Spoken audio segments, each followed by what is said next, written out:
So hello, welcome everyone. Let's wait for a couple of seconds for everyone to connect. And can you, Kate, confirm that Facebook Live is on and everything is perfect? I've been checking. Okay, perfect. Perfect. Kate is our marketing and communications director, so. Yes, all good. Brilliant, thank you so much. We are really sorry for this 5-minute delay. We are proper Greeks in our delay. I would like to thank the president of the Greek National Tourism Organization, Miss Angela Gerekou, and Professor Dimitrios Buhalis, who has been a reloader for a couple of years now, supporting the initiatives of our organization. And he's a professor at the Bournemouth University. He has represented his institution at the World Travel Organization. And perhaps it is worth giving the floor to you to introduce yourselves. So let's start with Ms. Gerekou, please. I have to say that I'm really glad and honored to be with you. And I want to begin very soon the whole interesting conversation I am sure that we're going to have. I am president of the GNTP, as you said. We're facing this difficult situation for our tourism, as you know, and we'll try our best to not lose the whole touristic season, but to gain as much we can under those circumstances. So I am really honored to be with you and very glad to discuss about it. Thank you so much. Also, you have served as the Minister of Tourism in the past. Yes, it was 2009 and 10, and then again 6 years ago for a short period. That is great. Professor Buhalis, would you like to introduce yourself and share a few things about your experience? Well, thank you for the invitation. I've been in tourism for about 35 years. I'm serving tourism, and I've done everything from waiter all the way to working very closely with the United Nations World Tourism Organization, assisting countries and ministers and chief executives to manage their competitiveness and their strategy. Normally, I'm working with smart tourism and technology, and I'm working on how we can improve performance and how we can maximize competitiveness. But for the last 2.5 months, I'm doing coronavirus only, almost, and I'm doing something new that we call real-time resilience. And real-time resilience is really enabling us to take organizations to the next stage. But we'll have the opportunity to discuss about these things. And how do you feel about the current situation? I mean, we have all been working from home for the past 6 to 7 weeks. Do you have any habits that have been developed this period of time and you would like to keep them for the near future? Angela? For me? Let's talk the positive side of this dramatic situation in any way. So I really like the management of my our time, work time from home. It was very flexible, let's say. I stay between work and family, and my daughter has not complained about it at all. I had the opportunity to wake up very early and do my 30 minutes of quick walking and then work from home. And my mind was accelerated and very clear. So, okay, this is almost a positive side, but obviously we take this positive side. We want, but I have to confess that I really like to choose for my own, which day, from how and where I can choose my work to make it from home or my office. And really the human contact is something really very important. But now for this period, let's stick to this positive side and work on this. Of course. Mr. Buhalis, have you developed any new habits? I just wear my pajamas when I'm working. I like to keep that for later on, but I don't think it's going to happen. No, I mean, since this thing happened, I've gone to control room and I'm working very intensively using 3 or 4 screens, picking up information from wherever it's happening, wherever. I speak to so many different people every day from all over the world, and we're trying to find out how to best react to what's coming our way. I work 18 hours a day, and it's crazy because I don't speak to anybody. I'm just concentrating. I'm speaking to everybody and to nobody because I'm concentrating on everything that's happening from around the globe. So I just want this to be over so I can get on a plane. I was supposed to be in China this time of the year and spending some time in Tanzania and enjoying life with colleagues there, working on a couple of new projects, but that has to go to wait. Course, for everyone. Thank you so much. I mean, it's good to see that everyone is developing new habits and perhaps things that we will potentially like to keep after this quarantine and when we return back to normal. So let's start with the hottest question of that everyone is concerned about, Ms. Gerekou. What are your forecasts for the tourism this year in Greece for this season? We watched yesterday the European Commission announcements about these new guidelines. What are your thoughts around this? So, permit me. Okay, I want to be as short as I can. But it's not so easy. So let's say that the forecasts are continuously being revised. We were expected to have the most fabulous season ever this summer, more than last year's record numbers. And you see how everything's changed. So, and for the first time, maybe for the whole planet, the industry of tourism, we understand everyone that is one of the most important era from the whole financial planet economy and everything. So I must say that Greece's GPT is almost 25%. You can imagine even more if you keep in mind everything is around. So we are a country that depended on tourism a lot. So you can see how dependent we are from this sector. So yesterday, yes, we have welcomed the guidelines and recommendation from tourism and transport in EU, presented by the European committees to help member states to understand and to have, let's say, a common policy, but it's not so easy, though. Most probably tomorrow, the Greek government will announce the health protocols for our industry. So let's see the combination between the European Committee and our national protocols. I think for every country is going to be like that.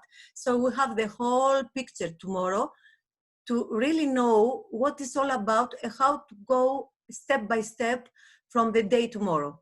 So tomorrow is a very, very important day for us, for the hoteliers, for the strategy we're going to have, from the promotion, from the publicity at GNTO, the whole market we're going to have from the countries who are going to be open, and the whole health care protocols, if they are convenient for the air transport companies, everything. So tomorrow for us is going to be a day to know what it's all about and how to go further for this summer, a strategy. Thank you very much. So if you wanted to add something, if I can do it, as we have already, we lost the half of the season. I mean, the first 3 months, even more, we lost it. So we have the clients with bookings later in the season and have, let's say, approach, wait and see. That is not bad. It's good, let's say, but also it is not safe enough to say numbers about it. How is going to be the final numbers, depending from this kind of visitors. So like many in the industry, I believe that Greece's success in containing the virus early is the key really for a quicker recovery. So we invest on this for the first period. Then you have to face the next day to continue to be safe, as we are, let's say now, in comparison with other countries. And so there are leading tour operators who have stated that they want to bring tourists to Greece instead to go to another country, because due to the successful management that has been done in our healthcare sector. So in the same time, the Ministry of Tourism and is in collaboration with other countries that they have, let's say, the similar circumstances. So they're trying to make a transnational cooperation. So we extend, let's say, our market from those visitors. Probably they want to come in Greece with a safer way, with the, the whole this situation. So let's hope that everything is going as much as possible well for this touristic season, for Greek tourism of everyone, for the Europe tourism of everyone.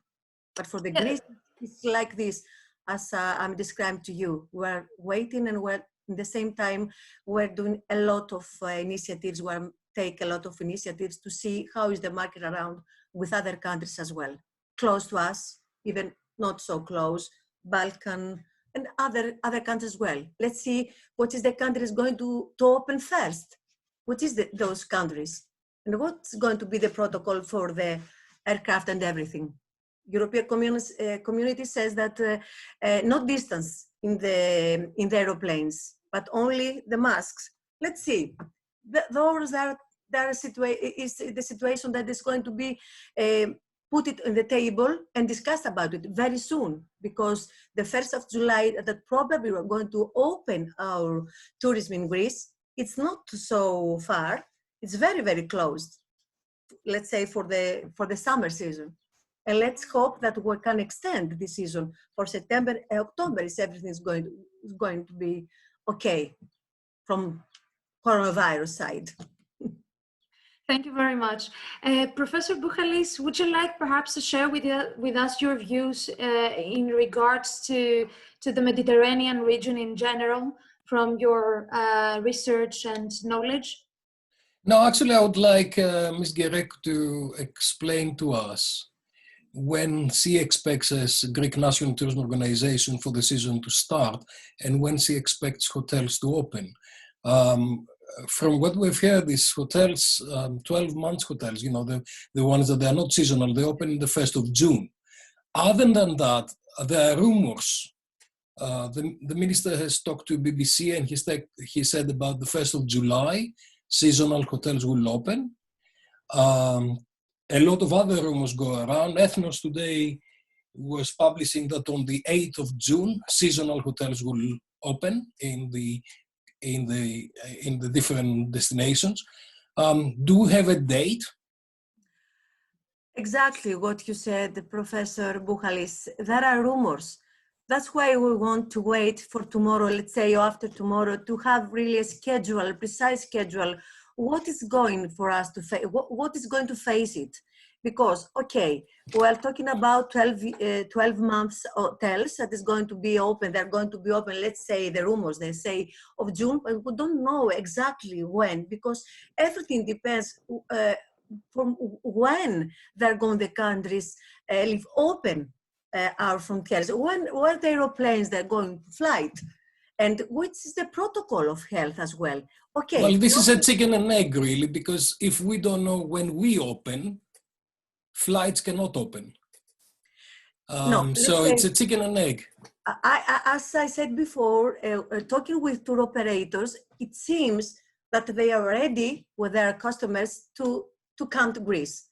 But we're going to have, we must be free to do it. I mean, the countries, even London, I think, England, I think, it said that if the tourists come to Greece, probably when came in England, they're going to stay in quarantine for 14 days. This is so negative. I mean, yes, they say absolutely, but this is from England. If these rumors they're really true, yes, it is something true.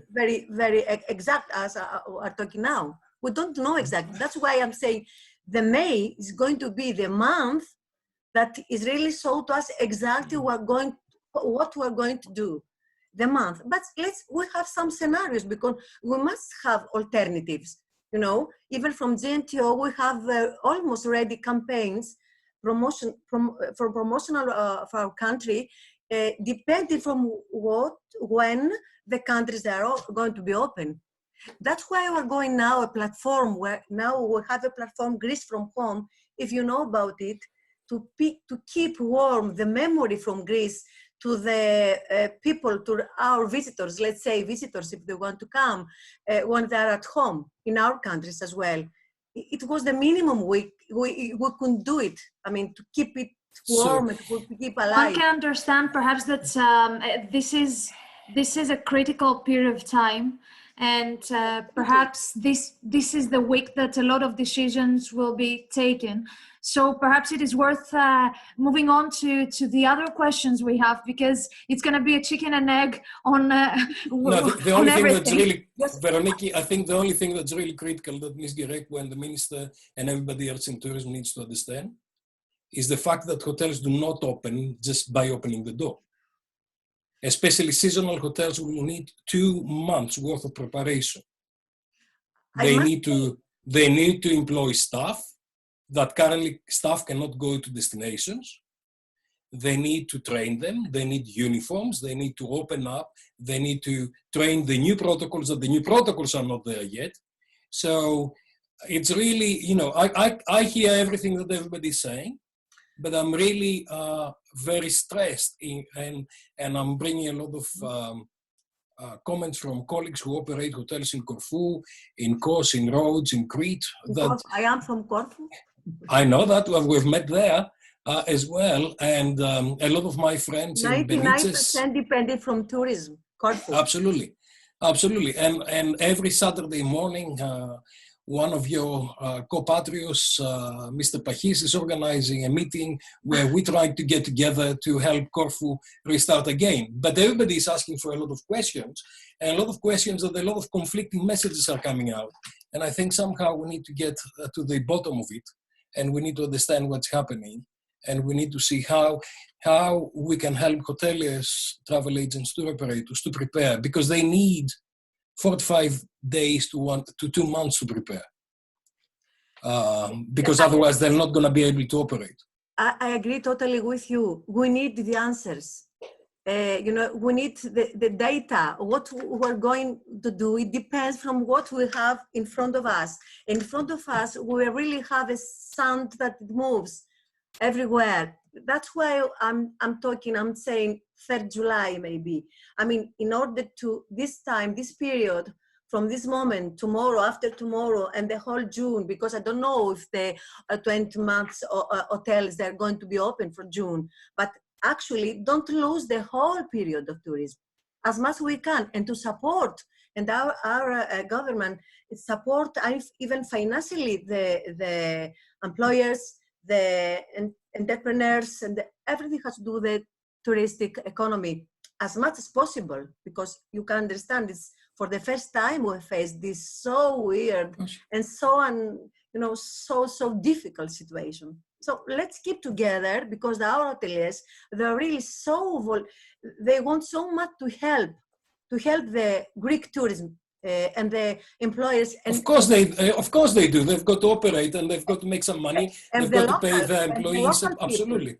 So absolutely. We're fine. Let's keep not so optimistic, but let's keep in mind we are going to take every chance we have to lose as much as minimum and to gain as much as possible. We see, and let's be ready and start to be ready for the 2021. It's going to be the very, very difficult, even prohibitive season for our tourism.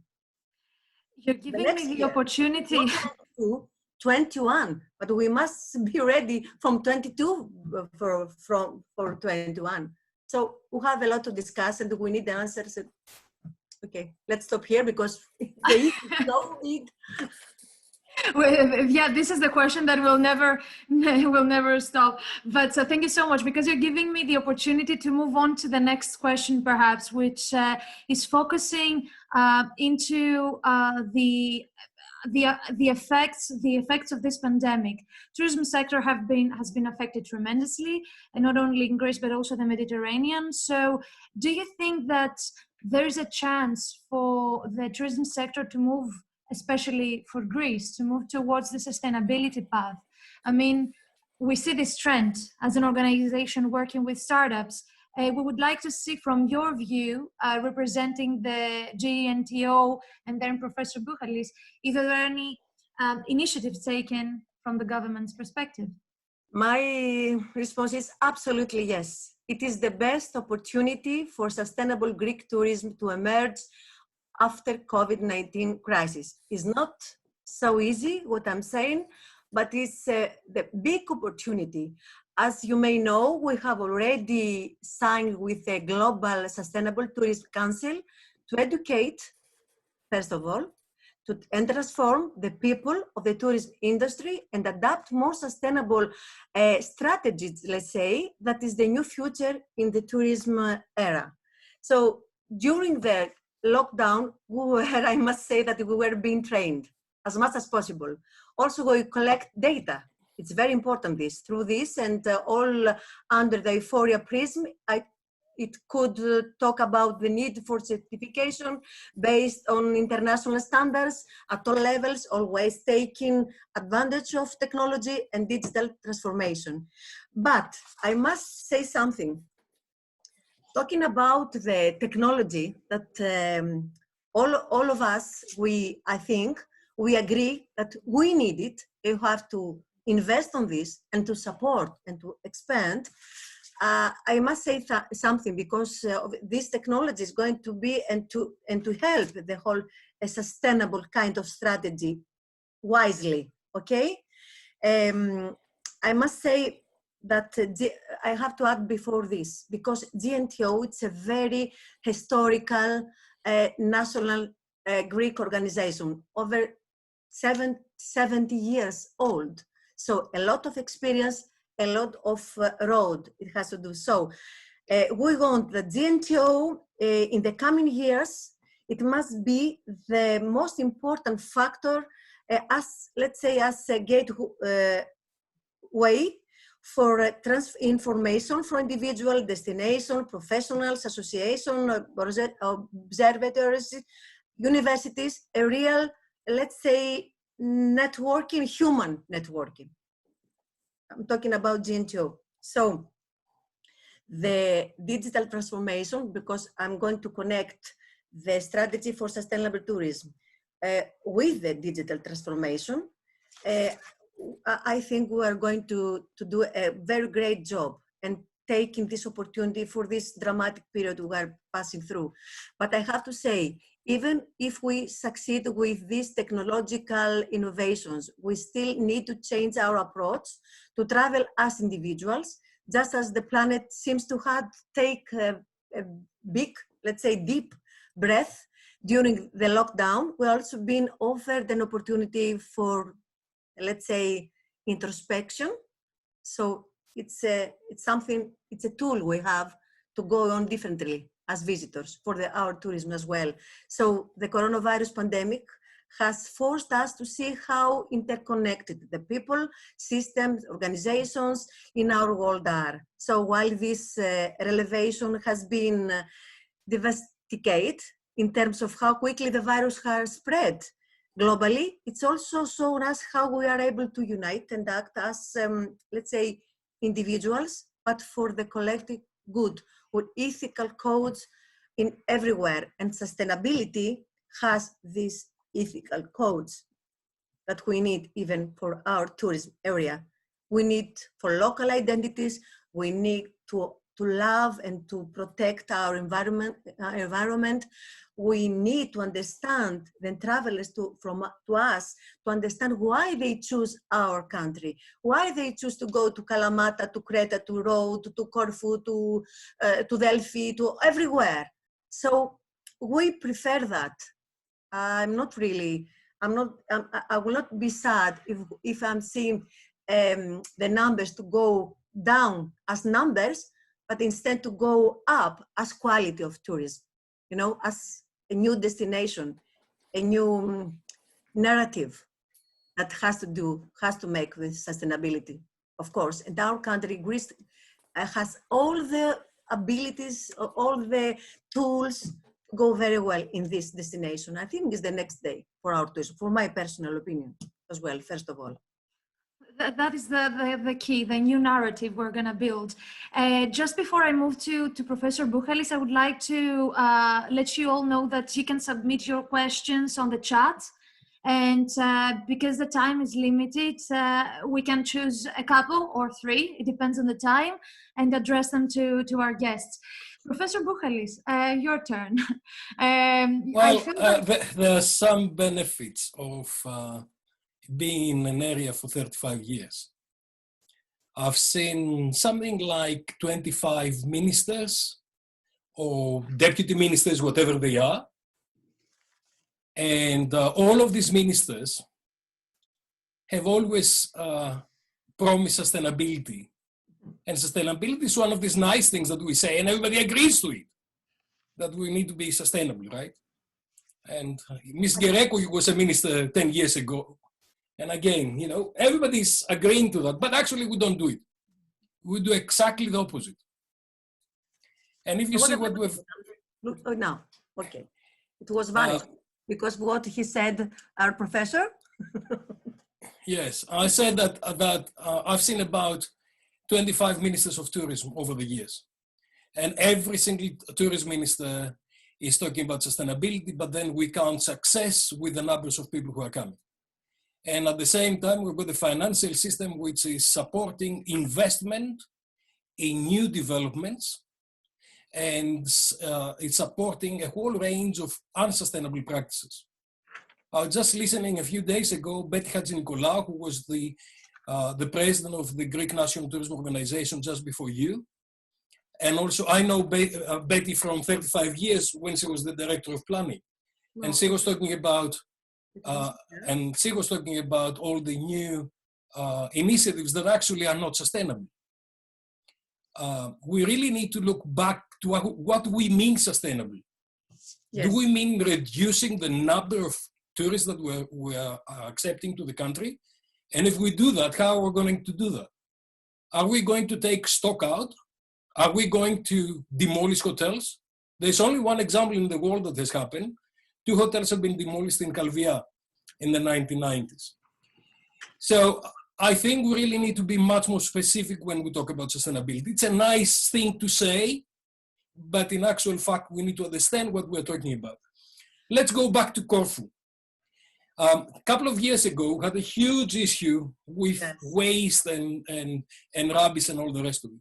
We still have a huge issue about sewage and the sewage systems. We really need to look into how can we look into energy management? How can we look into water management? How can we look into blue and clean seas? How can we actually manage what we've got in order to manage operationally and strategically in a better way? If sustainability means that we're going to, and you mentioned, Ms. Gerekou, that you'd like to reduce the number of people who are coming to the country. No, I like, but I don't really feel very sad if I have the quality that comes to us, even more of financial income, from economic income as well, with more quality and more protection for our environment, and our community and local community, and our products and our culture, and everything has to do with that. Means Greece and every country must find we need to concentrate much more on actually sorting out basic destination management. We need to concentrate on basic infrastructure. We need to concentrate as a country to actually develop our competitiveness. And if you see what's happening in Spain, if you see what's happening in Portugal, in all the competitive countries, you'll understand exactly what I'm saying. Sustainability is one of these soft words that means everything to everybody.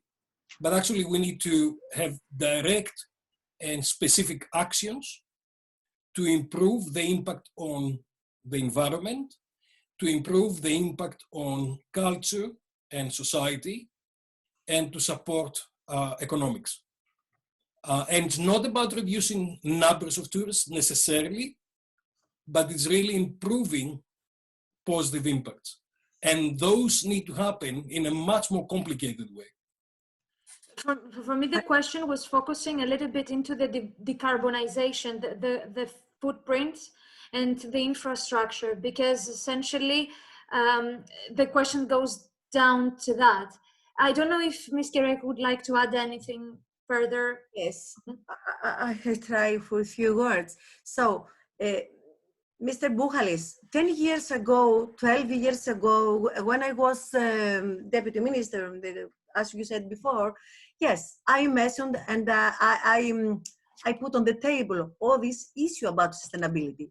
It was like to talk Chinese language. Nobody could understand really what that means.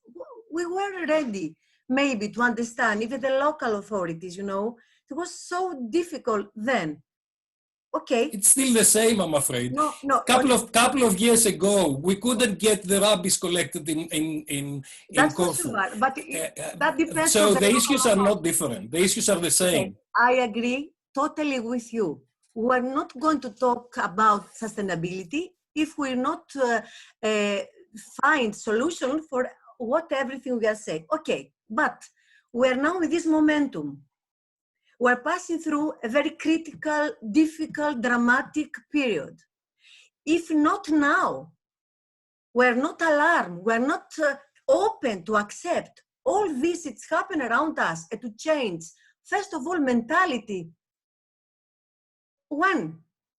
That's now is the momentum. So we're starting for something very, very substantial. I mean, I'm saying now that we have a great collaboration. We start already with the Global Sustainable Tourism Council to educate, as I said before, first of all, our people in our ministry, in GNTO, with local authorities, with everyone has to want to be part of these webinars and education. It's really, it's very, very welcome to do it. This is the first, education, to educate the people. If we don't change the mentality, 1,000 ideas we have, we can't really apply these ideas. Let's say Slovenia, it's a small country, 2 million people. We had the opportunity 3 days ago, 4 days ago, I don't remember exactly, 1 week maybe ago, but we saw this example. Slovenia, from 10 years, is working with a very, very, even with World Sustainable Council, with the other very, very important council all around the world about sustainability. It is the country that now is almost 80% that the tourism of this country is sustainable. Of course it has, and has been doing it for the last 15 years. Let's take this example. Maybe we can start for the region of Macedonia, for the region of Peloponnese, not all around the Greece. Maybe let's take an example. Let's work and collaborate with the mayor, with the mayors, with other people of local authority, and let's create a pilot. No? Absolutely. We need to do a whole range of things. We need to do a whole range of things to raise the competitiveness of the country. Yes. And we need very specific actions. Yes. That they are supported by professionals who understand exactly what they are talking about, and they are bringing specific actions to bring forward the industry both at the micro and the macro level. Yes. And I think Slovenia that you mentioned, because I know very well Slovenia, has been working on this for more than 20 years. But maybe you are right. And they use very specific methodologies to actually invest and develop. My issue with those people who are talking about sustainability is that they're talking in a very abstract way that never actually anything happens. And I think it's about time that we move forward into competitiveness, and sustainability is part of competitiveness that brings together technology, brings together professionalism, it brings together education, training, and all the rest of it. And we really need to move forward on a professional way of tourism. And let me say something else. You know, every time a government changes or a minister changes, the whole structure of tourism in Greece changes. I think it's about time that we bring in some professionals who understand what they're doing, and they take that on a long term, and they look after the competitiveness of the industry on the long term, because we cannot stay behind anymore. And it's not a matter of public relations that what we get out and we say, but it's a matter of digging in and going to Kavos in Corfu and looking to specific areas to understand what is happening, why it's happening, and how we can address it. It was a mistake. Anyway, from many years ago, but we can agree that we need really a methodology. We're talking about methodology, specific methodology. We decide which is going to be the methodology that is going to bring us to this goal we want. To be more and more sustainable using this methodology. We're not going astral way to talking about romantically about sustainability. I agree totally with you. Let's make a proposal. We're GNTO with all the people inside that, with very experts as well, a lot of experience. But we don't have really a digital transformation as we need. That's my proposal. It was to the Minister of Tourism and the Minister of Mr. Gerekou, that we need really a transformation, a digital transformation, the whole GNTO and the Ministry of Tourism, because we want to support all these changements we're going to face it.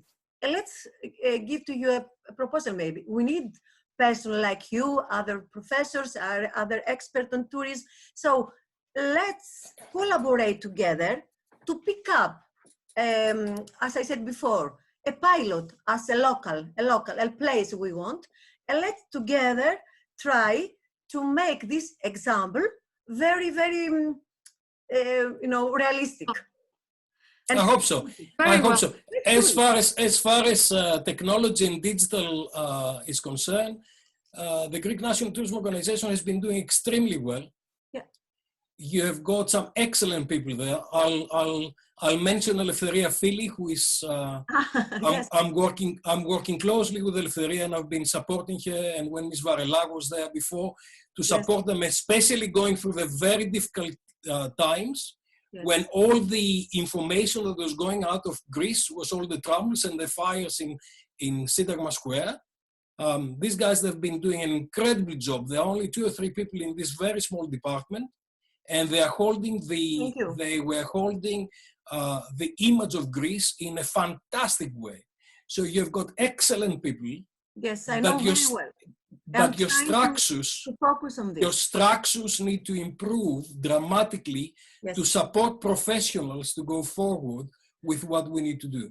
Shall I ask you a question, Professor Buhalis, towards that direction? Because there are 15 minutes left, so I would like to move on to the rest of the questions.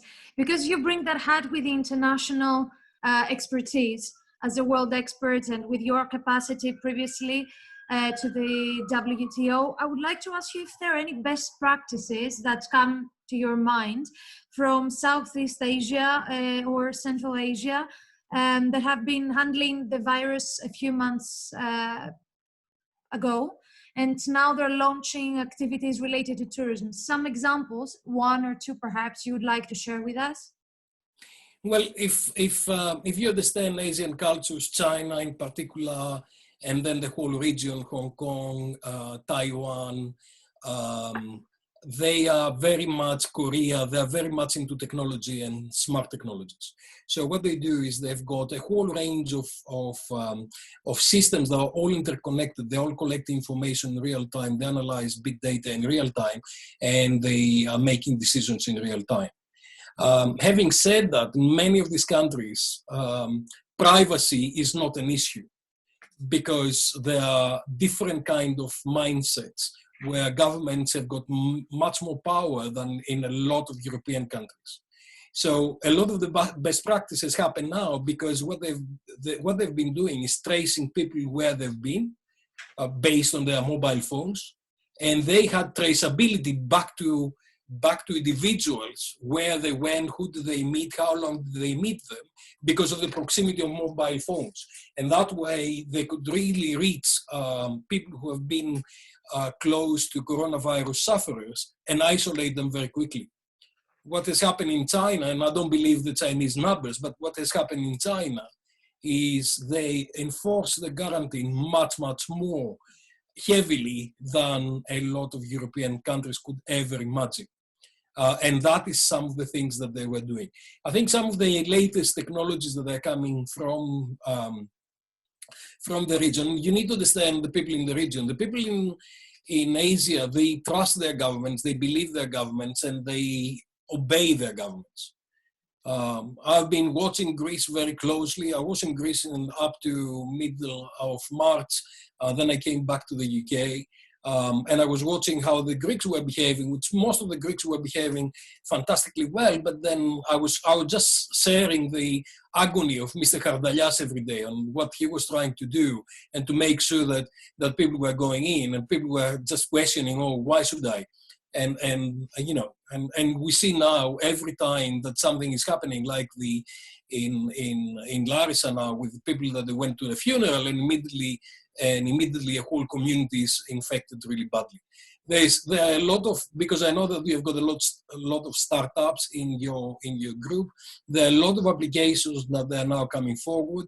One is being piloted in the World Tourism Organization in Spain, where it really and it's a friend of mine, Antonio, who is leading that, and they are looking to the medical history and the medical record of individuals, and all the individuals that they cohabit for a short period of time when they're traveling.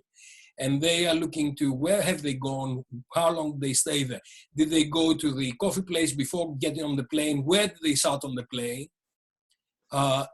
where they went afterwards, and all the rest of it. So what they do is they track the whole flow, tourism flow, to make sure that they find out what's happening with those individuals. I think coronavirus will actually give us a little bit of trouble. I think there are three periods. I think the period that we are now, which is the emergency period, where I've been saying since the 3rd of March that this is the time for solidarity and humanity. We really need to look after each other for this period of time. Then we're going to go to the next stage, which is the stage immediate after. And this is where we need to reopen very carefully, but also to bring resources back to the communities that they need them. You know, there are a lot of friends on the Greek islands that they are desperate need to have some income, and they desperately need the tourism industry to start very, very carefully, because otherwise we're going to have a lot of victims. And then we've got the longer term, where we are going back to the new reality. The reality will be new. And then we've got the long strategic view, which is, I call it the strategy 2030. I'm working on a strategy 2030 for tourism for around the world, where we understand what people would like to do in the longer term, and understand how the industry should actually improve the competitiveness. Technology and smart systems will be absolutely critical on that, because they'll enable us to operate in much more competitive conditions, and will bring ecosystems together to operate together in a much more strategic way. Now, a lot of people will get out of the business during this period of time. And those people who are not competitive will inevitably get out of business. And to be perfectly honest with you, that may not be a bad idea, because in a way we'll bring competitiveness back to the ecosystem, and we'll bring an ecosystem that's modern, that is future-proof, and will be able to operate in the new era.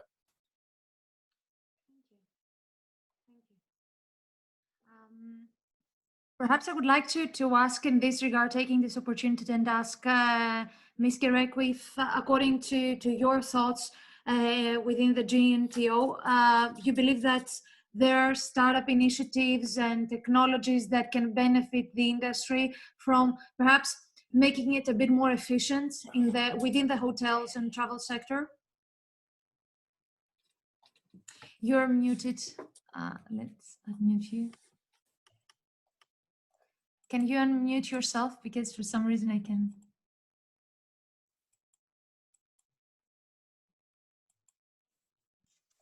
Yeah. It's okay? Yeah, perfect. Yes, excuse me. So obviously, GNTO support and promote startups. And I'm thinking now, for example, how to do what I have in my mind from the Hellenic Chamber of Hoteliers. They have a great initiative about startup and support and help new people, young people. They want really to raise a new startup company specialized in technology, connected with tourism as well. So we're really give an effort on this because we know that it's the future. And that's an idea as well from the small islands where now we're studying with the startups, with a kind of startup, to promote the small islands through a specific platform to promote as a specific kind of touristic product, the small islands under 3,000 of people, habitants, even 5 maybe as well. So we are really working on this, and we support and promote these startups and technology as well. But as I said before, with to be conscious and to be careful and to take all the positive of this technology transformation more and more day by day with the ethical code that we need as well. Go on. That is very true. And to be very honest, over the past yes, sorry. Oh, no. What I wanted just to say is that over the past couple of weeks, we have been involved into this Greece vs. Virus initiative, into the evaluation panel. And we've seen some great, not only startups, but also SMEs, technology SMEs that can support the health system become more technologically advanced. And the tourism sector is one that can benefit a lot from that as well. The hoteliers, the whole system of tourism must be very benefit from this. If allowed me to add something what Mr. Professor said before, talking about the privacy. For me, the privacy is an issue. And I have to say that we have to be really careful with our personal data. And let's add that China is a lot of different country that Europe and my country as well, Greece. So everything has to do, China is a military country. We don't want this happen in Greece. We must be very careful about this personal data and the privacy in general. You have to balance the things.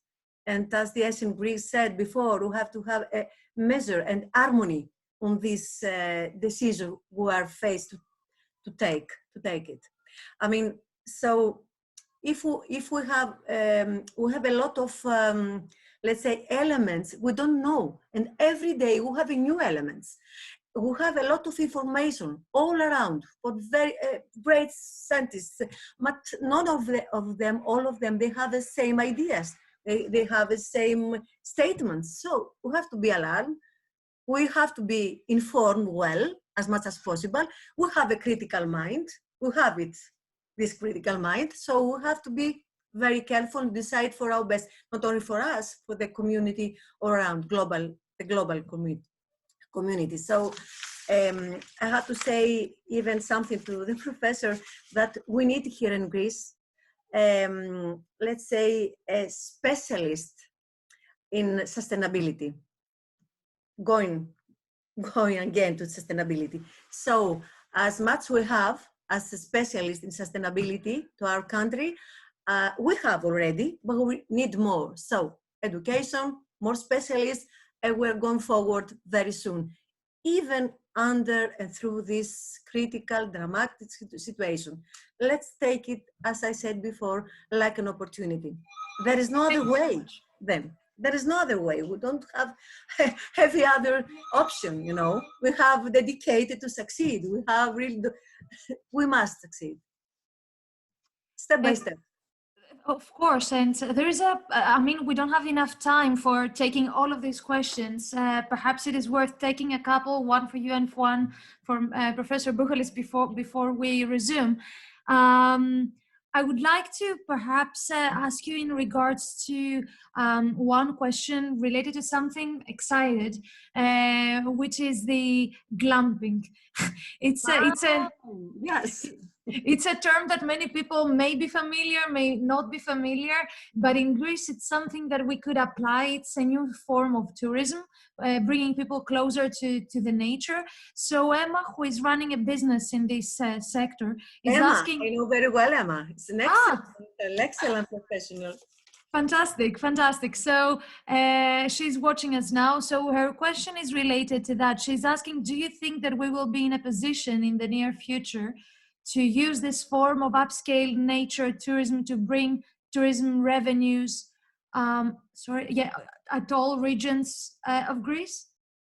If we want to combine the protection of the nature and the really extraordinary beautiful places in our country, in the same time the tourism in this kind of form, we have really to create a methodology as well, a strategy as well, as we said before. And yes, with Emma we discussed a lot, and I'm really totally agree in this direction. Obviously, it has to do even with the quality in tourism, as we said before. And the tourists, they come from climbing, let's say, it's not that they have a lot of money, but they have specific ideas about what that means: hospitality, protection of nature, taste the local products and beauty and stories and storytelling and everything as a unique experience. Yes, we need it in Greece. We have to work on this, and we have to combine it with the whole our strategy about the sustainability and over the other direction I mentioned before, for the new day, for the new narration we need. High quality, and I think Greece ready to accept and to embrace this kind of tourist as well. So that is the key points we keep: the high quality and the new narrative, perhaps. Yes. Okay, let's put it all together. Thank you so much. Professor Buhalis, there is an interesting question. We have seen over the past few years that there has been a trend towards smaller hotels, a bit more personalized experiences for customers, for tourists, for travelers. There's a question that says, do you believe that large shopping malls that people are trying to avoid or massive hotels are a thing of the past? Do you think that the individual personalized tourism is the current and future thing? You're muted, Professor. Let me unmute you. And unless you can do, yeah. Okay, thank you. I think there's always this kind of debate, big or small. And a lot of people are saying big is bad and small is beautiful. And it can be, but it's not necessarily the case. What's happening is that you really need to understand what you are proposing to the market and do well on whatever you do. So it may be big and mass that is operated in the best possible way, in a sustainable way, that in a way that meets the needs of the customers. The fact that a lot of us like boutique hotels and small operations does not mean that the whole country or the whole destination will go that way. So in classic strategy, you either have high volume, low profit margin, or low volume, high profit margin. The question is then, do you have enough customers that they are going to go to a place like Amman Hotels or Amman, what we call the one in Kranidi, the Amman... Amman Zoe. The Amman Zoe. Do have, you know, Greece has got Amman Zoe, but Greece has got resorts that they take 1,600 guests and they are serving them in the best possible way. Both products have got different markets. And both products can be competitive and can be sustainable and can be useful. It's a matter of strategy, what you are going to. But the reality is that we don't have the infrastructure for a very, very high quality tourism. We've got a very high quality country with a very low quality infrastructure. And until you have got harmony between those things, it's quite complicated. For those of us who have been to Mykonos or Santorini, where people are paying 600 euros per night in a hotel, or 1,000 euros per night in a hotel, and then they've got to go to the airport and see those kind of conditions, they understand exactly what I'm talking about. The trick is not to be big or small. That is not what it's about. The trick is to be good on anything that you strategically decide to do, and then to support it strategically in order to make sure that you've got the right kind of impact. And a lot of people are kind of blinded by the fact of what they like. You know, I like a small scale, I like, boutique, I like personalized service. And then I'm thinking that the whole market likes that and can afford it. That's wrong. What you need to do is you need to understand what the strategy is and to support the strategy where you decide to do it. And there's another element of that, which is really the resources. What resource do you have on each place? What constraints, environmental constraints you have got in each place, which actually determine what kind of development strategy and planning you need to put into place. So all those things need to be on harmony in order to be competitive. May I make a question to the professor, please? Yeah. I would like to give to me your opinion about the carrying capacity, because all you said before, I totally agree, that has to do with the carrying capacity of each place. Because absolutely, we're talking about over-tourism, we're talking about, we don't really know what is the carrying capacity of each place, just to build up infrastructure, and everything has to do with our product. This is something that is missing very, very much from our country. You know who is the top expert in carrying capacity in the world? Haris Kokosis, who used to be the president of the Greek National Tourism Organization. Now he's working for the whole subject with the ministries. Haris Kokosis is excellent. But you were asking for experts in sustainability. This is not my area. But Haris is my colleague in the University of Thessaly, and he's actually the expert on this. So carrying capacity is actually a subjective term, because the carrying capacity for me and the carrying capacity for you and the carrying capacity for the Japanese and the carrying capacity for the Chinese is very different. But once we kind of agree what it is for each place, we actually operate it. And I'll give you an example again from Corfu, because I've worked a lot in Corfu. I used to work in Sandy Hotel in Agios Georgios. I had 1,600 guests in that hotel. It was very sustainable. It worked really, really well. It confined a lot of people in one specific resort. And these people really wanted that type of holiday. This is very different from Amanzoe that has got 25 rooms or so.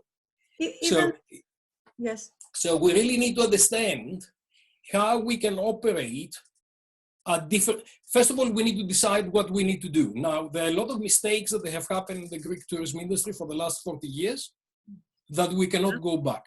Yes. So once we start going, because I don't expect that any Greek government will come along and say, look, I'm going to demolish 6 hotels here and we'll start again from the beginning. I don't see anybody having that kind of political appetite, and I don't see any of that happening. So what you do is you say, look, we've got this environment, we've got these resources, we've got this infrastructure, we've got those people that we like to support, we've got those local residents that we're trying to support at the back. What do we do on a 10, 20 years scale to actually improve everything? Now, coronavirus is giving us a little bit of opportunity to look into those things. Mm-hmm. My next meeting later on is about the Northern Aegean Islands. the impact of tourism in Corfu in roads is very different from the impact of tourism to Limnos, to Mytilene, to Chios. Yes. So we need to understand each place and its range of resources we've got, the local capacity, what the local people like and what they would afford, and how they would like to develop their place and actually develop properly. Now, over the years, we've made mistakes. 80% of the GDP of Corfu depends on tourism. This is far too much. Even more. The problem is, of course, that there are no other industries that Corfu can actually achieve competitive advantage. There are very little other industries that most of the islands can actually deal with. And this is where we need to go back to planning, this is where we need to go back to strategy, and this is where we need to look into sustainability. And we need to be very, to have specific context, specific solutions that they address the needs of the local people, the needs of the resources that we have got locally, the market segments, which market segments you attract, and develop a whole range of new opportunities based on what's happening. I see a question that's coming to me from Neos Kronos, which says the healthcare management issue. And I think this is really, really critical in terms of, I'm not sure what's the plan of the Greek government, but if I were to advise them, I wouldn't open the whole country to all tourists. It's probably going to be, I would look into the health infrastructure first. Yes. And I don't know how many intensive care beds we have in Corfu. I know in Crete there are about 60 to 65. I checked it yesterday. So depending on, and do you have the same, what capacity have you got in Naxos? What capacity have you got in Paros? What capacity have you got in Mykonos? I mean, even Corfu, you don't have a reference hospital. You really need to take people to Yanina. We need to have reference hospital. Absolutely, we must. So we had 3 months of preparation time, because I started shouting from the 3rd of March. The Greek government keeps saying that we are ready. I'm questioning, not because I would like to question the Greek government, but because I'm really anxious to see if we will be able to deal with real cases of coronavirus on various places, and how those things are going to influence the health of the local people, and how many people are going to die at the end. Because at the end of the day, it's a matter of statistics, how many people will be affected and how many people are going to be to need hospitals, and how many people will need to have intensive care, and how many people will actually die from the disease. So I think Neos is absolutely right to raise that, because the health capacity of each place will need to determine what Mr. Kardalias and Mr. Tsiodras should actually allow in terms of tourism activity in each particular location. Because otherwise, a lot of the problems, we will face them in front of us if we are not able to actually deal with cases as and where those happen. Thank you so much. I don't know if, Ms. Gerekou, you have anything to add, because I know the time has passed and you all have other engagements. Okay, so let's say, because before we're talking about carrying capacity, but we must know, obviously, that we don't have yet, and hopefully we're going to have it, thanks God, in a few months, in a way that Haris Kokos is in this committee inside, is working on this, but I'm talking about land use planning.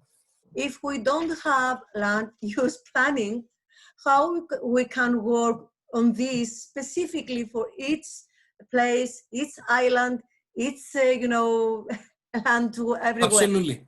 So, and Harry started it when he was sitting in your chair. I worked with him years ago. Now he's in this committee inside, and he's working, and very soon, hopefully, we're going to have it. So we're going to have an asset on our hands, and we're going to work on this, and then to build up everything you said as well, Professor, because I really agree. But let's think a little bit positive in a way that we have to be alarmed, We have to put on the table all the dangerous things we're facing now, and to work as much as possible, because we don't have the luxury to lose this summer totally, let's say. But we absolutely. But we need to be very, very careful, because if we don't lose the wave that you mentioned, you can lose it in a different way. So yes. we really need to be very, very careful. We really need to be very alarmed. We need to do everything that we should have done a month or a month and a half ago, and we need to move forward in a very, very careful way, not with political lobbies and with different kind of interest, financial interest, but getting the health of ourselves, the businesses, the employees, and the customers first, and to take all the precautions to actually do them. So the protocols need to go out immediately. Central training processes need to go out immediately. Health structures need to be developed immediately. And all of those things that I guess they need to operate before we go out and say, look, we're open for business. Because a lot of people will actually wait for us to do that before they can send us customers. Yes, agree. But let's add in this agenda, the total agenda, even, I'm going a little bit far away from what you said before, I agree totally. So let's hope that tomorrow even we're going to hear from our government the rules, the protocols and everything, and what is going to happen. Because at the end, I'm the president of GNTO, I'm not the government, but I have to say a few ideas and put on the table. Let's add in this agenda for the new day and how face it not only about the health issue, this is the most important, and the capacity of from each island in each place regarding the hospitals, the health centers, etc. Let's add the local product, the Greek gastronomy, the health gastronomy, that I have to mention something. I'm really sad about it. It is around the research about how it's the percentage that the hoteliers, the restaurants, everything, they're using as products from imports. It's 80%, yeah, absolutely. 80%. And we have such a positive, such a beautiful, such a unique product, local products. Let's support from the center as like a strategy from central government.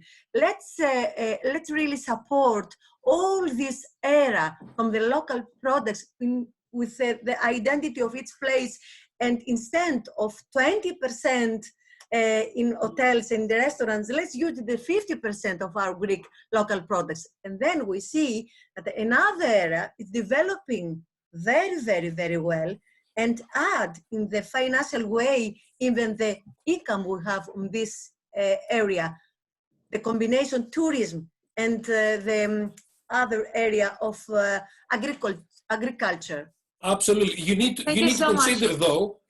consider though why the local hoteliers, they only use 10% of the local product. And I think what we need to do is we need to develop the whole value system in a much more clever way. And we need some of the clever people from Reload who actually understand value chains and ecosystems to help us do that in a collective kind of way, and to develop the strategy collectively. I will be very glad to meet each other and meet you and to discuss about it in the proper way, in the real strategy for the new day. Thank you so much. Thank you all so much for this interesting discussion, fruitful one. Thank you. Crisis, let's hope that everything is going to be very positive for all of us. Good. Thank you all so much. Have a lovely evening, and good luck with your upcoming meetings, and good luck for tomorrow. We're looking forward to see what the Greek government has to share following the European Union's guidelines. Have a lovely evening all. Bye. Thank you. Bye-bye. Thank you. Bye-bye. Bye-bye.